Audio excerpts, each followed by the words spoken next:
Shalom, shalom, shalom, merveilleux peuple de Rehoboth, que la grâce et la paix du Seigneur soient ton partage en ce matin. Nous nous retrouvons sur cette plateforme en ce jour pour le pain quotidien. Votre serviteur, le prophète Rufin, du Rehoboth Yopougon. Que Dieu bénisse sa parole. Alléluia. Bien-aimés, ce matin, nous allons lire un passage dans le cadre de notre pain quotidien. Un passage qui te fera certainement du bien, toi qui m'entends ce matin. Alléluia. Notre passage est tiré du livre de 2 Timothée. 2 Timothée, chapitre 3. Le chapitre 3. Nous allons lire à partir du verset 16 à 17. 2 Timothée, chapitre 3. Voilà, 16 à 17. Je lis la parole de Dieu. Alléluia. Toute écriture est inspirée de Dieu et utile pour enseigner, pour convaincre, pour corriger, pour instruire dans la justice. Verset 17. Afin que l'homme de Dieu soit accompli et propre à toute bonne œuvre. Alléluia, que toute la gloire revienne au Seigneur. Dans ce passage, l'apôtre Paul ici est en train de s'adresser à son fils spirituel Timothée. Il dit ceci: toute écriture inspirée est utile. Alléluia. Ce matin, je voudrais dire quelque chose à quelqu'un. L'écriture inspirée ici, c'est la parole de Dieu. Nous savons qu'il y a beaucoup d'écrits, il y a des romans qui sont écrits, il y a des œuvres philosophiques qui sont écrites, il y a des œuvres de poèmes là-bas qui sont écrites. Alléluia, alléluia. Ce matin, je veux te parler d'une écriture qui est spéciale. Selon l'apôtre Paul, il n'a pas dit simplement l'écriture. Il dit l'écriture inspirée de Dieu. L'écriture qui est inspirée de Dieu, c'est la parole de Dieu. Cette parole qui fait du bien à ton âme, cette parole qui fait du bien à l'esprit de quelqu'un, cette parole qui fait du bien à l'Église et qui fait du bien à l'humanité tout entière. Alléluia. L'apôtre Paul, ici, va relever 4 dimensions de la parole inspirée. 4 dimensions profondes de la parole inspirée qui peut conduire quelqu'un, qui peut amener quelqu'un à la réussite, au succès. Alléluia. Premièrement, il dit, la parole inspirée, c'est-à-dire la parole de Dieu, est utile pour enseigner. Et nous savons combien de fois Jésus-Christ lui-même est un enseignant fort de la parole de Dieu. Durant son parcours sur la terre, le Seigneur Jésus a pris la peine d'enseigner la foule, les différentes foules qui venaient à lui. Il leur donnait un enseignement utile, un enseignement pour révéler les secrets même du royaume, afin que ces personnes reçoivent la vie. L'enseignement est important dans la vie de tout être humain, dans la vie du chrétien et dans la vie de l'Église. Jésus prenait la peine d'enseigner même les disciples, les apôtres. Alléluia. L'enseignement est quelque chose qui va faire du bien à quelqu'un. Bien-aimé, l'enseignement ouvre ton esprit. L'enseignement illumine ton esprit sur les codes de la vie, sur les codes dans une dimension supérieure, des choses profondes de la vie qui t'introduiront, qui te conduiront dans la gloire et dans la réussite dans le nom de Jésus. Je te rappelle que le thème de ce matin, c'est la réussite. À partir de l'enseignement, bien-aimé, tu peux avoir les codes pour réussir. C'est pourquoi il faut aimer l'enseignement. Alléluia. Peuple de Dieu, nous devons aimer et nous attacher à l'enseignement de la parole de Dieu. Car à l'intérieur de la parole de Dieu, à l'intérieur de ces enseignements, des choses cachées nous sont révélées. Alléluia. Que Dieu bénisse quelqu'un ce matin et que l'Éternel amène un cœur à aimer véritablement l'enseignement de la parole de Dieu. Toute écriture inspirée de Dieu, alléluia, est utile pour enseigner. Que quelqu'un soit enseigné ce matin dans le nom de Jésus-Christ de Nazareth. Il va plus loin. Dans la deuxième dimension, l'apôtre Paul va dire à Timothée, toute écriture inspirée de Dieu, toute écriture qui vient de Dieu, toute parole de Dieu est utile encore pour convaincre. Alléluia. C'est la parole de Dieu qui nous convainc de péché et de jugement. Au regard de la parole de Dieu, tu prends conscience de ton état.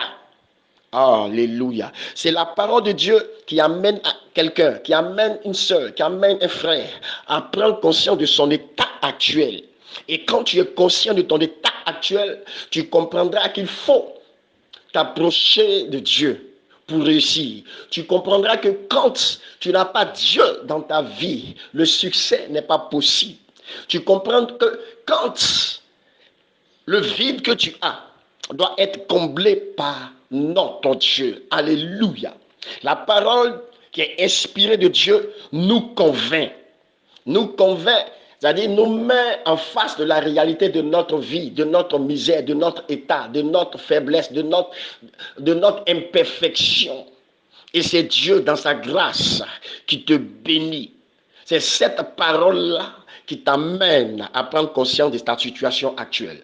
Que quelqu'un soit béni. Et ce matin, je prie qu'au regard de cette parole, celui qui m'entend prenne conscience de son état actuel. Quel est ton état actuel dans ta marche avec Dieu, dans ta relation avec Dieu, dans cette intimité? Quel est ton état actuel? Au regard de la parole de Dieu, tu connaîtras, tu comprendras ton état actuel. Et cela te permettra de prendre les dispositions, de poser les actes qu'il faut pour que le nom de notre Dieu soit béni.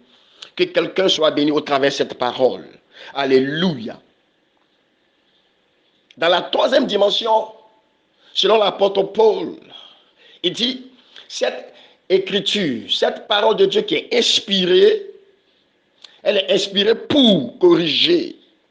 La parole de Dieu qui corrige, elle permet de te soigner, de me soigner, parce qu'elle vient pour nous corriger. Elle vient, c'est comme un miroir. Quand tu te regardes au travers de la parole de Dieu, tu vois ta vie, tu vois tes failles. Alléluia. Et cette parole-là vient te corriger, vient corriger ton caractère, vient corriger ton comportement, vient corriger ta manière de vivre dans tes relations avec ton prochain, avec ton entourage, ta manière de faire, de servir Dieu. C'est cette parole-là qui vient pour corriger ce qui est à corriger. Je prie ce matin, s'il y a quelque chose à corriger dans ton cœur, dans ton caractère, dans ta vie, bien-aimé, qu'au regard de cette parole, la correction s'effectue dans le nom de Jésus-Christ de Nazareth, afin que ta vie soit totalement transformée. Alléluia. Quand la parole de Dieu te corrige, bien-aimé, tu deviens une nouvelle créature. Selon 2 Corinthiens 5, 17. La Bible déclare, si quelqu'un est en Christ, là, il est une nouvelle créature. Les choses anciennes sont passées. Voici, toutes choses sont devenues nouvelles. Toutes choses deviennent nouvelles parce que la parole de Dieu nous corrige. Toutes choses deviennent nouvelles parce que tu es passé par la correction. Nous bénissons notre Dieu qui prend la peine de corriger. En même temps que ton Dieu est le Dieu pourvoyeur, en même temps qu'il est ton berger. Quand tu marches dans la vallée de l'ombre de la mort, il y a aussi son bâton qui te rassure. Alors, permets à la parole de Dieu de te corriger, bien-aimé, afin que tu sois une nouvelle créature, pour la gloire de ton nom. L'apôtre Paul va plus loin, il dit, soyez mes imitateurs comme je le suis de Christ. Pour imiter Christ, il y a des choses que nous devons abandonner. Pour réussir, il y a des choses que nous devons abandonner. Pour avancer, pour aller plus loin, bien aimé, il y a des choses que tu dois abandonner. Et cela, c'est la correction par rapport à la parole de Dieu.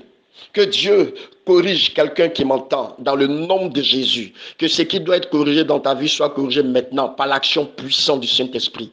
Dans la quatrième dimension, l'apôtre Paul va dire, cette parole inspirée de Dieu instruit dans la justice. Alléluia. Instruit dans la justice. Cette parole te donne, bien-aimé, de marcher selon la droiture afin d'être un modèle. Quand la parole de Dieu t'instruit dans la justice, automatiquement, dans ton environnement, bien-aimé, tu deviens un modèle de droiture, un modèle de justice, bien-aimé. Quand on te regarde à travers les actes que tu poses, on dit, cette personne-là, cette soeur, ce frère, ce pasteur, cet homme de Dieu, marche dans la justice de Dieu, dans la droiture. C'est cette parole inspirée de Dieu qui produit ces choses. La parole inspirée de Dieu, bien-aimé, te donne d'avoir un véritable et un bon témoignage autour de toi. Et le nom de l'Éternel est glorifié. C'est pourquoi il dit dans le livre de Colossiens 2,6, comme vous l'avez reçu, le Seigneur Jésus, marchez selon lui. Quand tu marches selon le Seigneur Jésus, bien-aimé, tu marches dans la justice. Tu n'es pas dans la tricherie. Non, bien-aimé, tu n'es pas partisan, mais tu marches dans la droiture. Et Christ est glorifié. Alléluia. Que toute la gloire revienne à notre Dieu ce matin. Pour aller plus loin dans le même passage, il dit, afin que l'homme de Dieu soit accompli et prompt à toute bonne œuvre. Alléluia. La conséquence de ces 4 dimensions que j'ai énumérées selon le passage de 2 Timothée, c'est-à-dire premièrement, la première dimension, la parole de Dieu inspirée enseigne. La parole de Dieu qui est inspirée convainc. La parole de Dieu qui est inspirée corrige. La parole de Dieu qui est inspirée instruit dans la justice. La conséquence de ces 4 dimensions de la parole de Dieu, bien-aimé, c'est la réussite. Alléluia. Quand ces 4 éléments, bien-aimés, sont appliqués dans ta vie, automatiquement, la réussite est pour toi. Le succès est pour toi. C'est pourquoi Dieu va dire à Josué, dans le livre de Josué 1,8, que ce livre de la loi ne s'éloigne pas de ta bouche, mais dites-le jour et nuit. C'est alors que tu réussiras. C'est alors que tu vas réussir tu auras du succès dans tes entreprises et tu réussiras. Alléluia. Je prie ce matin que cette parole soit la portion et la part de quelqu'un.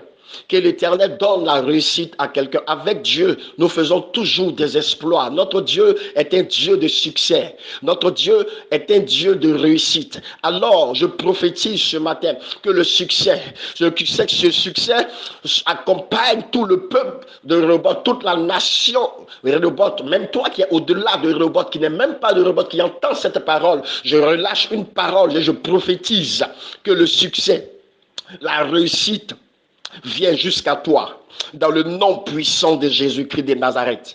Que toute la gloire revienne au Seigneur Jésus-Christ, que ta vie soit bénie. Ainsi soit-il. Amen.